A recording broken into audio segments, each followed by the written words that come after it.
炸油条、翻碱盐不能用，难道只能用蓬松剂吗？油条蓬松剂在家里给家人做，总感觉不踏实。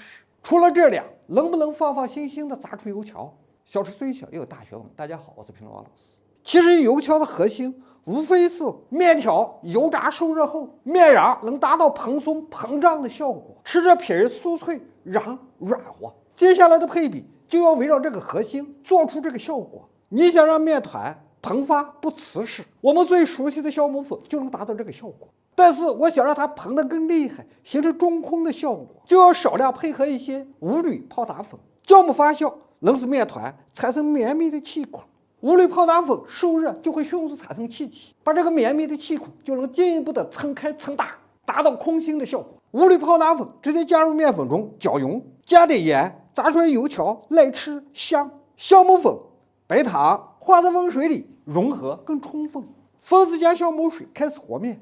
这种做法水量要多一些，面要软一些，水多了和匀了，配料分布得更均匀，受热后产生的气体就多大，各个部位就膨发得更充分。水多了，你看面就粘手，用手快速的踹，不要揉，越揉把手就粘住，拉不出来了。就这样提一提，踹一踹，把面往光里踹，把配料往匀里踹，把表面的水，你看踹进面团后，它就不怎么粘手了。手上蘸点油踹，一是利手，二是有锁水的作用，表皮不风干。踹成这样，基本光，让面醒一醒，回一回，让筋泄一泄，等一下继续好踹。切记面一定要踹光踹匀，炸出来油条才膨发整齐漂亮。醒个10分钟左右，你看面回软了，继续踹，还是同样的手法，提起来晃一晃往中间踹。这一次我就把面踹光踹匀。如果你踹不光，也可以3醒3踹，面踹得光光的润润的，拉出来，把它揉一揉，揉长揉光。接着表面要刷点油，保鲜膜封好封严实，这样醒面有利于延展性的理想，坠开后不回缩。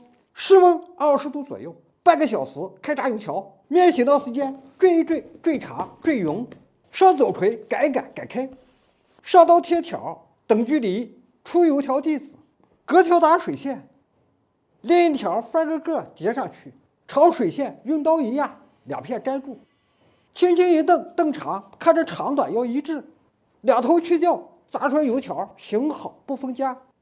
油温6、7成热，稳住油温下油条，油条飘起后利利索索的赶紧翻，让每一根油条每一个部位受热均匀。